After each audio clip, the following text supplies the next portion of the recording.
کے اگلے روز stock market بلندیوں پر 100 انڈیکس 1,24,000 کی سطح عبور کر گیا۔ گزشتہ روز آئندہ مالی سال کے وفاقی بجٹ کے بعد آج بدھ کو پاکستان اسٹاک ایکسچینج میں کاروبار کا آغاز مثبت انداز میں ہوا اور سرمایہ کار پر اعتماد دکھائی دیے۔ کاروبار کے آغاز پر اسٹاک ایکسچینج کے 100 انڈیکس میں 1571 پوائنٹس کا اضافہ ہوا اور انڈیکس 12,03,596 پر پہنچ گیا۔ کاروبار کے دوران مارکیٹ میں مزید تیزی دیکھنے میں آئی اور انڈیکس مجموعی طور پر 2101 پوائنٹس اضافے سے 12,04,126 پر پہنچ گیا۔ واضح رہے کہ وفاقی حکومت نے گزشتہ روز 175 کھرب سے زائد 17,553 ارب کا بجٹ پیش کیا تھا، جن میں تنخواہوں میں 10 اور پینشن میں 7% اضافے کی تجویز دی گئی تھی، جبکہ تنخواہوں پر بھی انکم ٹیکس کی شرح میں کمی کی گئی تھی۔ بجٹ 2025-26 میں جائیداد کی خریداری پر ود ہولڈنگ ٹیکس کی شرح 4% سے کم کر کے 2.5% کرنے کی تجویز دی گئی، جبکہ جائیداد کی خریداری پر ود ہولڈنگ ٹیکس کی 3.5% شرح کم کر کے 2% کرنے کی تجویز دی گئی ہے۔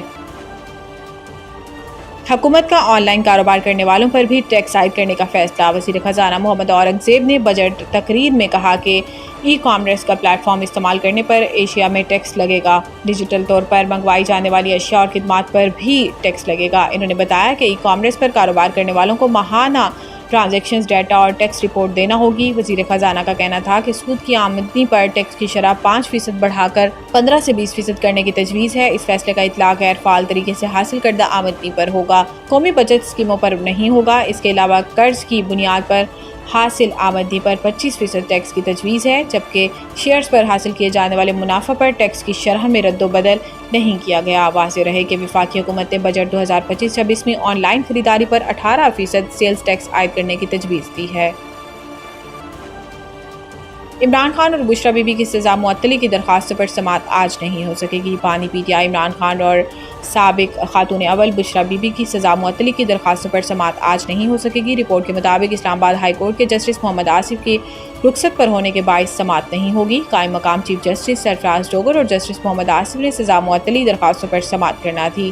دوسری جانب ایف آئی اے عدالت اسلام آباد نے عمران خان اور بشریٰ بی بی کے خلاف توشہ خانہ 2 کیس کی سماعت 1 جولائی تک ملتوی کر دی۔ ایف آئی اے کے اسپیشل جج سینٹرل شاہ رخ ارجمین کی عدالت سے وکلاء کو آگاہ کر دیا گیا ہے۔ خالد یوسف چودھری ایڈوکیٹ بانی پی ٹی آئی نے کہا کہ سماعت 1 جولائی تک ملتوی ہو گئی ہے۔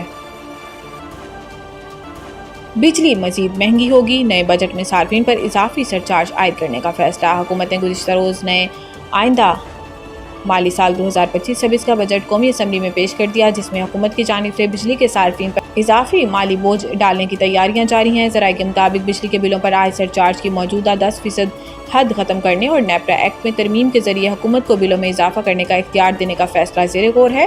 اس ترمیم کے تحت حکومت مخصوص مدت اور کیس ٹو کیس بنیاد پر سرچارج میں اضافہ کر سکے گی۔ اس حوالے سے ذرائع نے مزید کہا کہ بجلی صارفین سے فی یونٹ 3.23 روپے تک سرچارج وصول کرنے کی تجویز دی گئی ہے، تاہم فی الحال سرچارج میں اضافے کا کوئی حتمی فیصلہ نہیں کیا گیا ہے۔